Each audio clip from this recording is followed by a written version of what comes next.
Filho e do Espírito Santo. Amém. Como vocês estão, meus queridos? Começando agora outubro, não é? Dia 2 de outubro, nesse começo de semana, segunda-feira, um vídeo surpresa para vocês, com o tema uma curiosidade histórica, né? Vocês devem ter visto pelo título o bizarro conclave que elegeu São Pio X. Lembrando que esse vídeo não tem intuito nenhum de denegrir a imagem de São Pio X, longe disso. Todos sabemos que São Pio X foi um dos maiores papas, se não o maior papa da história da igreja depois de São Pedro, tá? Então, a ideia não é denegrir a imagem do Romano Pontífice, mas sim, além de mostrar uma curiosidade histórica de como era operante o conclave antigamente,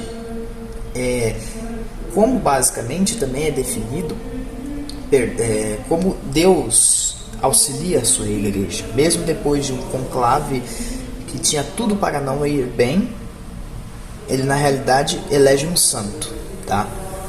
Vamos começar. Bom, primeiro temos que entender, o conclave foi em 1903.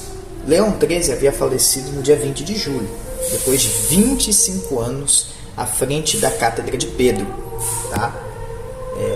Muito mais do que qualquer papa eleito na história, tirando Pio IX, que foi o predecessor dele. Pio IX ficou 31 anos em pontificado. Então, olha só, os dois juntos ficaram 57 anos de pontificado, mais ou menos, somando os meses também. É muita coisa.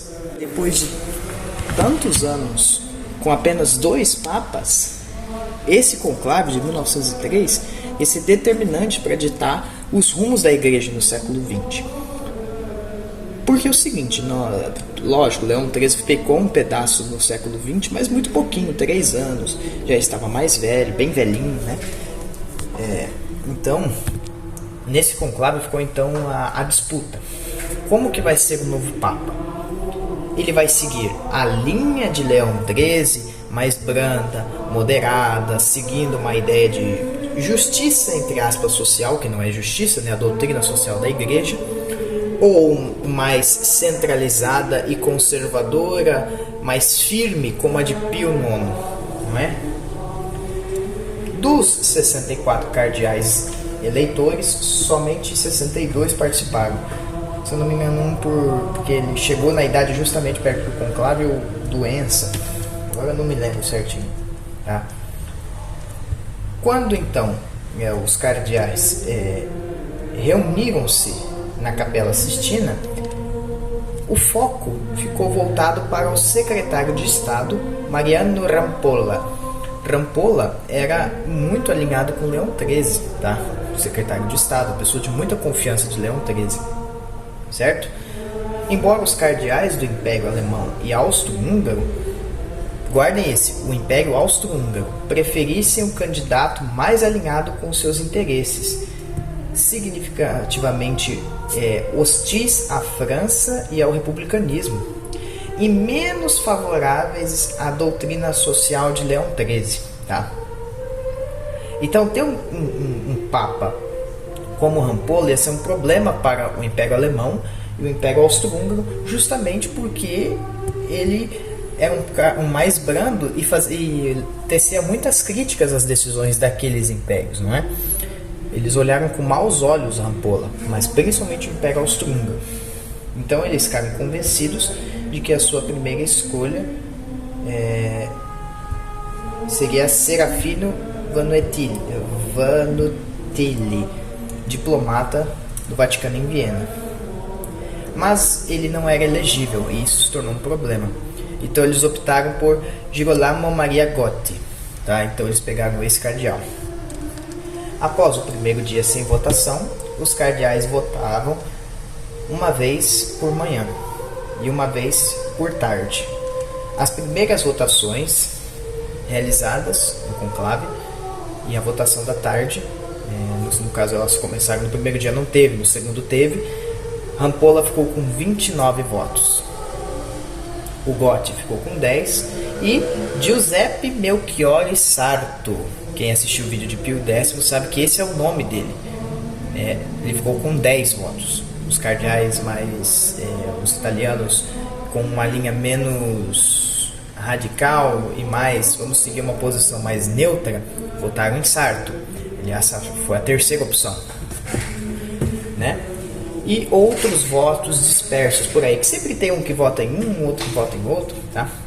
Alguns alemães pensaram que o apelo de Gothe era limitado e decidiram apoiar Sarto como melhor alternativa contra Rampolla, porque o Sarto, Joseph Sarto, era mais neutro, era mais moderado nesses aspectos, que, de outra forma, mas ainda assim, o Rampolla parecia que ia ganhar o que era exigido, 2/3 do conclave, naquela época 42 votos. Como os cardeais estavam completando seu terceiro set de votação na manhã do dia 2 de agosto, o cardeal Jan Mauricy Kuzina de Kozielsko, príncipe-bispo de Cracóvia, representando a Áustria-Hungria, e seguindo as instruções do imperador Franz Joseph I da Áustria, exerceu o direito de imperador jus exclusive, ou seja, vetar um candidato. A princípio, houve até objeção dos cardeais que queriam ignorar a comunicação do imperador. Então Rampolla chamou isso de uma afronta à dignidade do colégio sagrado. Tá? Só que depois ele reiterou a palavra e disse: em relação à minha pessoa humilde, declaro que nada poderia ser mais honroso, nada mais agradável poderia ter acontecido. Percebam, isso que o imperador Francisco José, ou Franz Joseph, usou é um direito que as monarquias católicas tinham, né? E já vinha sido combatido há muitos anos, mais ou menos de Trento para cá, já estava sendo combatido, principalmente porque as monarquias se tornaram absolutistas. Elas queriam ter direito de votar e escolher um papa. Por que isso foi combatido? Por conta do grande cisma do Ocidente, que mesclou os conclaves inteiros para eleger papas franceses. Não sei se vocês lembram, né? A igreja em Avignon. E a igreja então olhou com maus olhos essa influência externa sobre o Sagrado Colégio. Mas isso era um direito das monarquias católicas, tá? Basicamente foi isso. Então, mas, no entanto, contra as expectativas do imperador, a terceira votação não mostrou nenhuma diferença. Rampolla continuava sendo o mais votado, com 29 votos, enquanto os dois candidatos seguintes trocaram de posição. Mas aí vocês começam a perceber. Giuseppe Sarto já estava com 21 votos, enquanto Gothe com 9. Caiu. Sarto foi para segundo lugar. Vários cardeais depois escreveram um desgosto pela intervenção do imperador.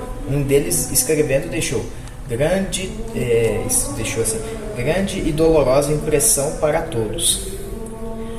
À tarde testou a simpatia restante por Rampolla, que obteve uma única votação. Enquanto Sarto teve 24 votos, aumentou mais 3, Gothe caiu para 3. O impacto preciso da intervenção do imperador é difícil de avaliar, pois Rampolla continuou a ter forte apoio. No entanto, uma avaliação contemporânea sustentou, abre aspas, uma reflexão calma, aqueles que votaram em Rampolla até o momento tiveram que considerar que uma eleição contra o desejo expresso do imperador da Áustria colocaria imediatamente o novo Papa em uma posição desagradável. Fecha aspas. Então veja, o que essa análise quer nos dizer? Por mais que os cardeais a priori ignorassem o veto do imperador austríaco, isso ia colocar a Santa Sé em um problema diplomático muito grande se o Rampolla fosse eleito, porque o imperador vetou e ele tinha esse direito canônico de vetar, né? Por mais que Rampolla fosse um bom candidato, não teve o que fazer. O imperador exerceu o seu direito canonicamente expresso, né? E isso é uma coisa que não tem como negar, né? Então, aos poucos, Rampolla foi diminuindo no conclave. A quinta votação da manhã mostrou Sarto liderando com 27, Rampolla diminuindo para 24 e Gotti com 6. E ainda alguns que estavam dispersos. Aí, quando o Giuseppe Sarto percebeu que ele estava ganhando, ele anunciou que os cardeais deveriam votar em outra pessoa, que ele não tinha o que era exigido a ser um papa. No entanto, os cardeais ignoraram. O movimento em direção a ele continuou. Ele foi para 35 votos, Rampolla 16, Gotti 7, e na manhã do dia 4 de agosto, na 7ª votação, o conclave elegeu Giuseppe Sarto com 50 votos, deixando 10 para Rampolla e 2 para Gotti. Só para vocês terem uma noção do impacto da eleição, São Pio X, no caso, ele tomou o nome de Pio X, não de santo. O santo ele foi canonizado depois. Mas, olha que coisa. O Giuseppe Sarto, ele ficou recluso. Quando ele foi eleito, ele ficou 2 dias na capela rezando. Por quê? Porque ele não queria ser eleito. Ele não se via digno de ocupar a posição como papa. E ele negava. Tentaram fazer esse tipo de chantagem emocional. Você está negando a Deus, você está negando a igreja. Aí, de fato, chega o ponto que ele fala, não, beleza, assumo, fui eleito. Aí perguntaram, qual nome você quer seguir? Lembre-se, os cardeais que votaram em Rampolla votaram nele porque ele era da linha do Leão XIII, né? De sua santidade, o Papa Leão XIII. Aí o Papa Pio... Aí o Giuseppe Sarto fala... vamos perguntar para ele, né? Com que nome quer ser conhecido? Ele fala... Pio. Ele fala... Abre aspas, é bem assim... Eu vou tomar o nome daqueles que sofreram. Me chamo Pio. Por que ele tomou o nome daqueles que sofreram? Porque o Pio X ele foi feito prisioneiro, lembra? Na Revolução Italiana, na unificação da Itália, ele tomou o nome de Pio X. Que ficaria para a história, né? Olha só. Então, veja. Ele tomou o nome de Pio X, seguindo a prática de seus predecessores. No caso, desde a invasão de Roma, em 1870, Pio X deu a Urbi et Orbi, no caso, a bênção, voltado para a Basílica de São Pedro, em vez de enfrentar as multidões do lado de fora. O que isso quer dizer? O que significa esse sim? Dar a bênção à Basílica de São Pedro. O governo italiano tinha, no caso, tomado a autoridade dos estados papais. E isso foi uma forma de represália, de oposição ao domínio italiano, que só iria ser resolvido lá com Pio XI, não é? Então, ao invés de ele dar a bênção à multidão, ele deu a bênção à Basílica. E olha só, uma das primeiras medidas do Papa Pio X foi o quê?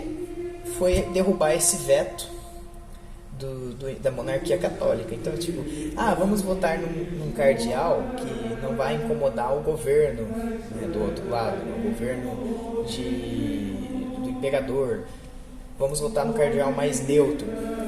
Em 20 de janeiro de 1904, 6 meses depois da sua eleição, Pio X emitiu a Constituição Apostólica Commissio Nobis, que proibia o uso da jus exclusive, onde os papas anteriores haviam emitido regras para diminuir, para restringir essa influência externa sobre os cardeais. E Pio X foi muito claro. Ele proibiu não apenas a afirmação do veto, mas a expressão, um simples desejo, nesse sentido. E definiu anátema, excomunhão automática, quem violar essas restrições. Ele exigiu que os participantes do conclave prestassem um juramento a cumprir essas regras e não permitissem nenhuma influência de, abre aspas, poderes leigos de qualquer ordem e grau. Juramentos que são feitos, se eu não me engano, até hoje no conclave, tá? Quando os papas chegam, eles falam, eu não vou ser influenciado por leigo, por político, por ninguém. Esse conclave vai ser limpo. Você vê só a influência. Então vocês viram, né, como foi bagunçado esse conclave que elegeu o nosso querido São Pio X, né?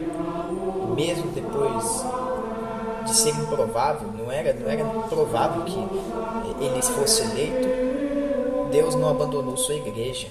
E um santo foi colocado à cátedra de Pedro. Embora esse conclave tenha sido vergonhoso por uso de um veto, querendo barrar um candidato possível, Mas a história fez seu nome e um santo foi colocado lá, né? Um dos papas mais maravilhosos da história da igreja não queria ser papa e não iria ser eleito. E com esse vídeo eu espero que tenha deixado vocês com uma curiosidade histórica muito bacana, tá? Espero que com isso vocês possam aprender mais como funcionava o conclave, como a história da igreja se desenrolou e como Cristo não abandona a sua igreja. Tá? Deus abençoe vocês, meus queridos. Começamos essa semana e sempre estaremos reunidos em nome do Pai, do Filho e do Espírito Santo.